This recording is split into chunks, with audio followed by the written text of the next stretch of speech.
Hello and welcome back to another action figure review. In front of the screen we got this very retro Conan the Barbarian released by McFarlane Toys back in the early 2000s. This is really outdated. I mean, I actually do have one of the newer super articulated Conan. I believe it was Rosetta's Icons that released it, or it was a loose collector. I can't remember. So many companies have been putting out Conan, including Super 7. I think I have a Super 7 one somewhere, but all the new Conans I have are still in their boxes, and I have not gotten around to opening them. So, to fill it in, we are going to use our classic Conan of Sumeria by McFarlane Toys because even though it's barely articulated, it's basically a statue. It seems like even though McFarlane has discovered how to make articulated toys, finally, he's kind of backsliding on some of the World of Warcraft and Diablo and Movie Maniac he's been releasing. He's like sliding back into that barely articulated statues territory. I don't know why, but he just seems to prefer making non-articulate or barely articulated stuff. And it definitely shows back in the early 2000s when a lot of these gorgeous, gorgeous figures that he made were barely articulated. Like, how often have I sit here and think, wow, this Conan is so awesome. Like, if only he was more articulated, it would be such an awesome toy. But alas, he's kind of stuck in this pose, right? He's, I mean, you might be able to get different poses with, you know, holding the axe this way or that way, this way. You know, you can turn the arm a little bit, but even then, it's not much. And the other arm you can kind of move to. I prefer to have him gripping his sword, just pulling it out of the sheath like this because I really like that kind of pose. But yeah, like there's just not much you can do with him. But he looked good on the shelf, regardless. So we are going to be talking barbarians today, and these are kind of a niche, out of nowhere barbarians we'll be looking at. These were released, I believe, at the end of 2024 by Nightmare Studios, Yfat Studio, D20 Studios. I don't know. Like on the product information, sometimes it said Nightmare slash Ifit, and sometimes it said D20. So I have no idea. Is it all three? Did they all work on it, or did some of them only did the? Because I know they definitely didn't make the body. The body came from Adam Toys. So what's up with Nightmare Studios and Ifit Studio and all that stuff? I don't know. But anyway, before we go any further into looking at this out of nowhere barbarian berserker from Diablo, let's look at the intro and some packaging photos.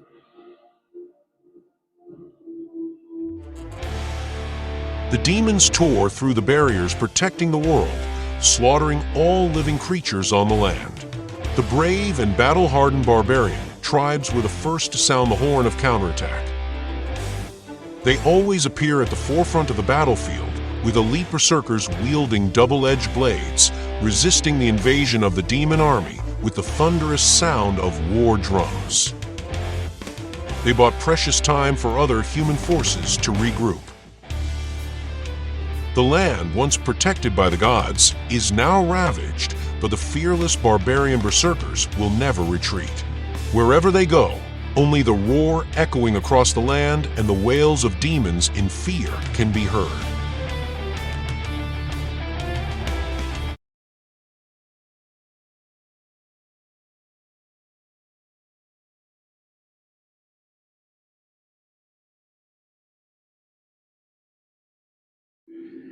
And here we are. This is a more stripped down version. To my detriment, I actually bought two of these guys because Well, I thought they were meant for army builders, and I mean, they are okay, but they are not really that good for army building.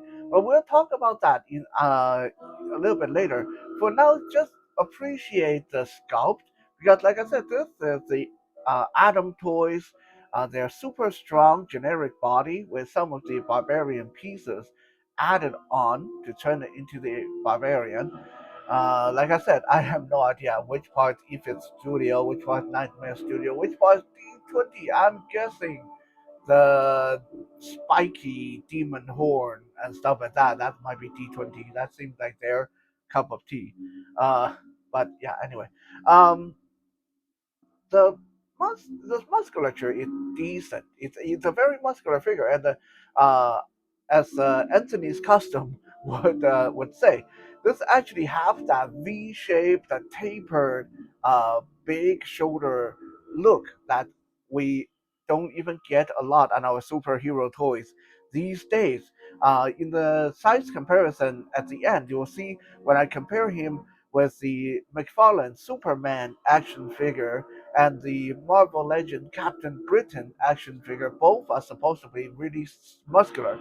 But comparing to this guy, they feel like they need to go to the gym more. Like this just it's on a completely different scale of. I mean, it's the same size as they are, uh, but the the shape of the body, the cut of the muscles, it's just so much better. I'm going to try to move him as little as I can throughout this video because it's a bitch trying to get him to stand. It's really frustrating.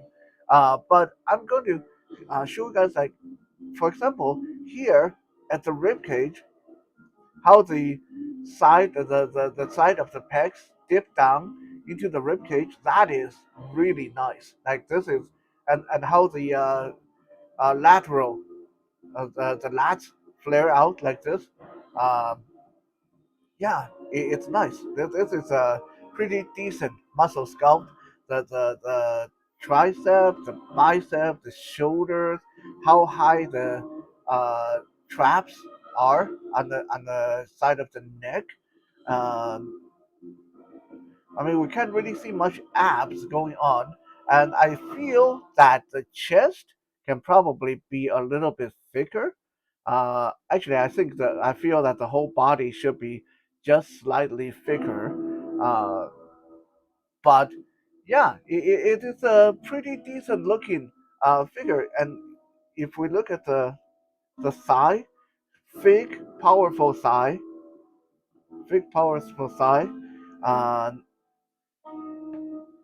yeah, it's a decent, decent looking, pretty good looking muscular sculpt. And this is why I start the review by doing the stripped down version because personally I am pretty amazed or I'm pretty happy with the sculpt of the torso. So good job to Adam Toys. You guys definitely created a nice, strong build on this body.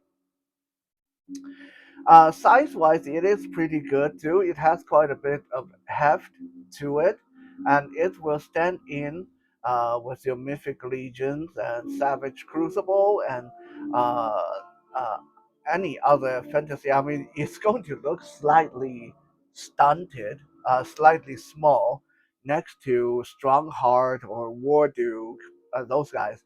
But I mean, they're like legendary heroes, right? So I guess it's okay for them to be taller than your generic barbarians.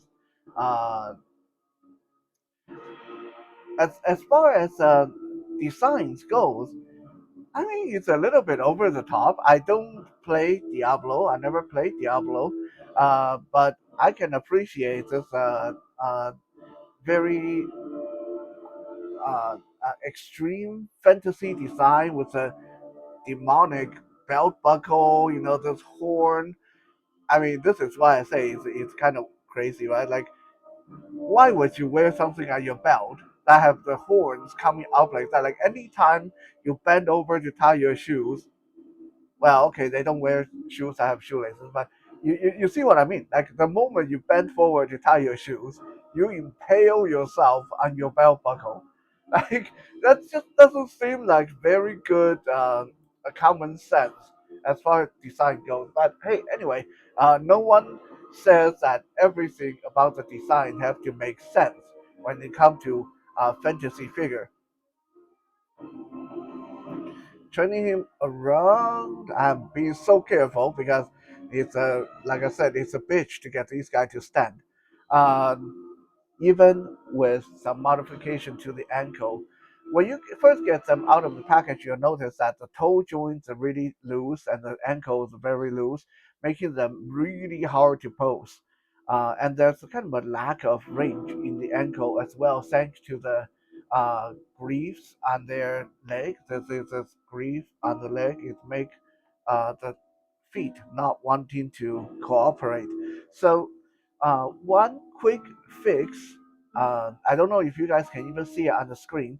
What I've done is I took a small piece of twisty tie or the twisty wire and just wind it around the ankle and tuck it under the armor. And this will help stiffen up that ankle joint and also prevent the toe joint from going up. And that helps. That definitely helps. But even with that modification, it's still a bit of a pain in the butt to get this guy to stay standing. So looking at the back, we see musculature on the back is again very nice, uh, and this is a spiky figure to handle, especially in full armor. I mean, half naked like this is not bad, but when you are messing with him, you'll notice that the beard and the hair very sharp, and definitely can be a bit of pain on your hand when you're trying to get the head on and off the neck joint. For the most part, things pop apart easily, but I definitely do recommend us heating things up before starting pulling things apart. One thing to keep in mind is this torso is like rubber. It feels like there's something inside, but this is soft, kind of like Storm collectible, but not quite that. Hey, not quite that soft. See how it just fall over like that. And the hand too. The hands they are uh, also soft rubber. So when you're heating things up, be careful because they might deform if you heat them up for too long.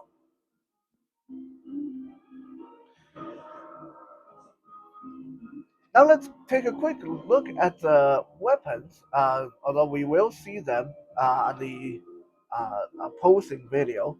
But I do want to talk about the weapons because the weapons are really well made. I like the like take this great axe. For example, there's a loop on the handle, right? If you want, you can put a piece of twine and have it hanging by his wrist if you want. Um, there's a skull. There's a skull on the axe. Very cool. And really spiky on the one side. That definitely looks like it's going to mess up some demon. And a very more generic, smaller axe blade on the other side.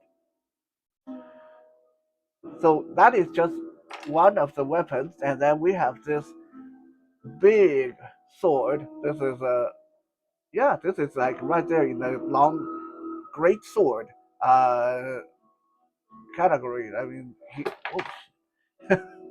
like I said, this thing, this guy tips over a lot. So yeah, the sword come on, the sword come up to look at that. The sword come up to his shoulder. I mean, he's crouching a little bit, but it is still a really big sword. Uh, Again, with a skull on the handle. And I think there are stars on it, but I can't exactly make it out with my uh, fingertips. But it has a very rough, pit, pitted texture along the entire blade, almost like it's uh, hand forged or made of some kind of rock or something. It definitely a big, interesting sword.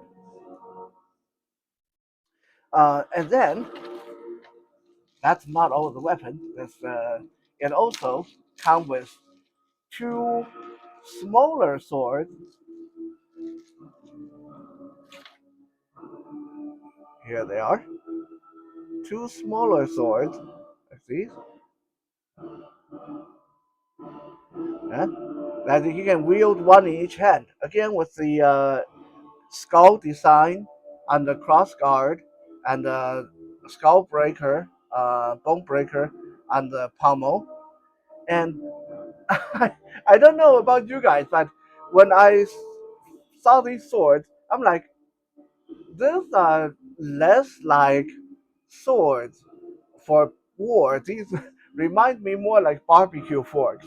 It's like you can see a bunch of these barbarians standing around the campfire with piece of meat and these skewers on the side of this blade. You can like yeah, it doesn't just look like the kind of thing that you would just put a bunch of meat on it and then just hold it over the fire and do barbecue. Even the tip is like a two-prong fork. Like this is not a sword. It's like a glorified barbecue fork. Um, I don't know. That's just me. Maybe I was a bit hungry when I first encountered these, but yeah, they're definitely interesting design and very spiky. Like these spikes on the side, if you put your finger on it, yeah, that actually hurts. This actually feels a lot like those model kits. You know how when you take the plastic pieces off the plastic spools, and the plastic spools will end up with all these spiky branches. That's what this is kind of reminding me of too. It's almost like whoever designed this had those plastic spools in mind. Now let's look at some posing articulation photos before we come back for more of our Berserker Barbarian.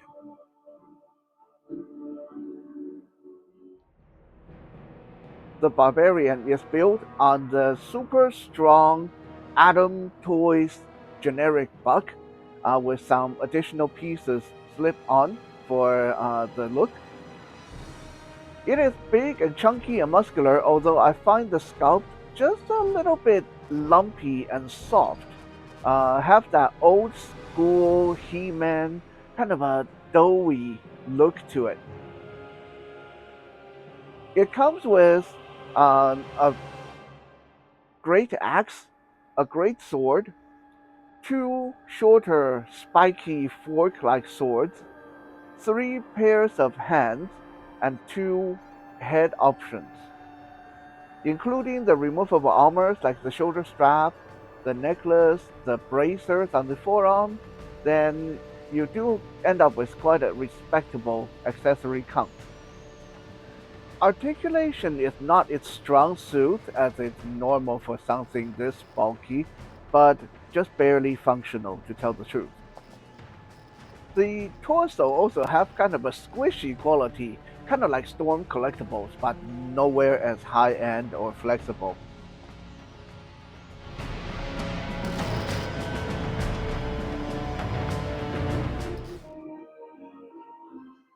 And we are back, and here we have the armored up version. Well, it's not a lot of armor. You got the bracer on his arm and the chest strap, and that's it.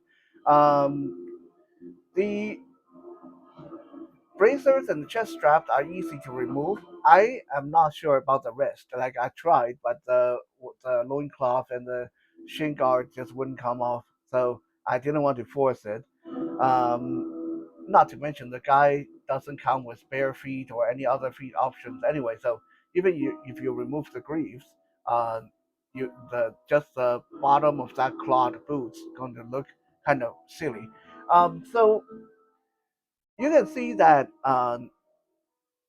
it's just basically two looks you can get out of it, and we have two heads that basically the same character, just different, a little bit different. Like one is yowling and one is not, and one has the hair down and one has the hair up. So it's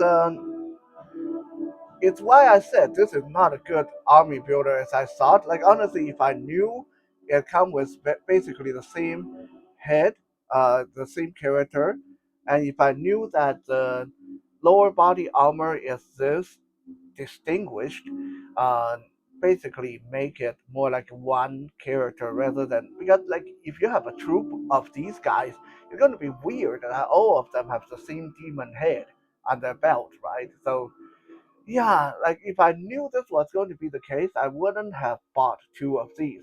Not to mention, price tag on these guys is really quite ridiculous. The cheapest you can buy them, I think it's 70 bucks, and they go up as high as $120. I think on Big Bad Toy Store it's $120. So honestly, if these were $50, like a Savage Crucible price range, Mythic Legion price range, these would be pretty competitive. These would be pretty decent, with good weapons and uh, not horrible articulation, although it's definitely not good. Um, at $50 they would be good, but at $70 you are bumping into the high-end Chinese import like snail shells and bro toys and MIDI toys, that category, and these just don't stack up. These can't match up against those 70, $80 figures, and don't even get me started on $120. Like there's $120 these are going up against Storm collectibles, and that's just a no contest. Like there's just no contest there.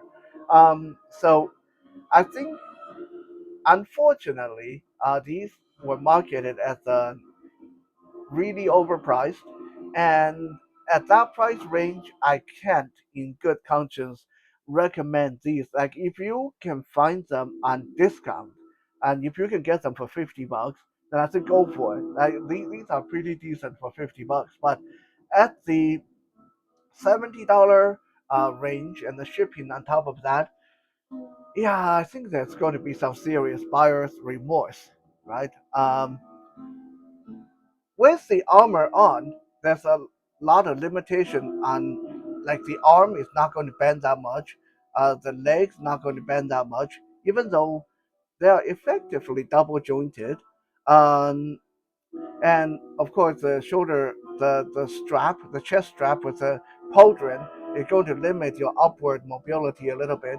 The beard and the hair basically means the head is kind of locked in. He can kind of nod his head a little bit, and maybe yeah. See, can't even tilt it to the side that the shoulder armor is on.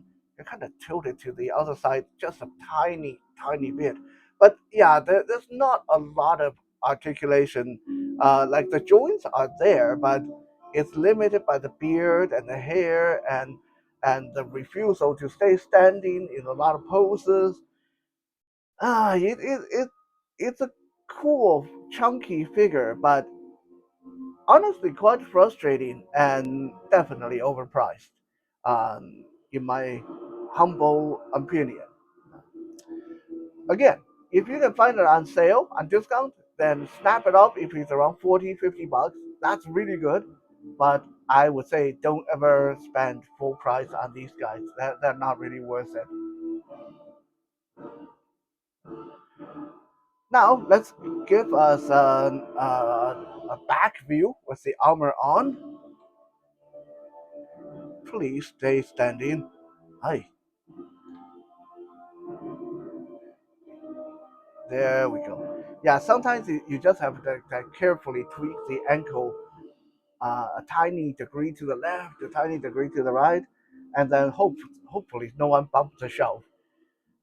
Um, that is the back view with the armor on, and you can see how the hair on this version, this head is different from the hair we have on the other one here.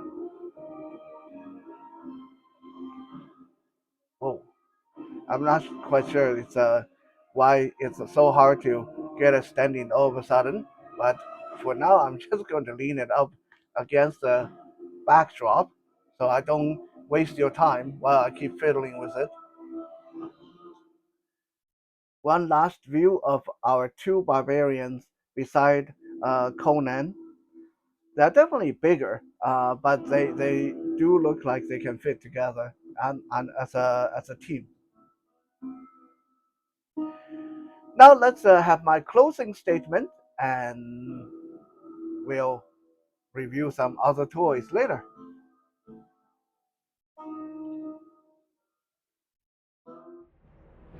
Now, as much as I say I can't really, in good conscience, recommend these figures because of the ridiculous price point and the various problems with articulation, I will say they are surprisingly fun to have on the shelf as random cannon fodders or just your generic barbarians kidnapping some elven princess or charging down the line with Conan the Barbarian as their leader. They are really good for that, and definitely fun to mess around with. Nothing feel like it's going to break or anything like that. The size-wise, they're about the same size as your larger size Marvel Legends, standard Mythic Legion Warriors, and McFarlane 7-inch human scale figures. Thank you for checking out today's video. I'll see you guys again soon.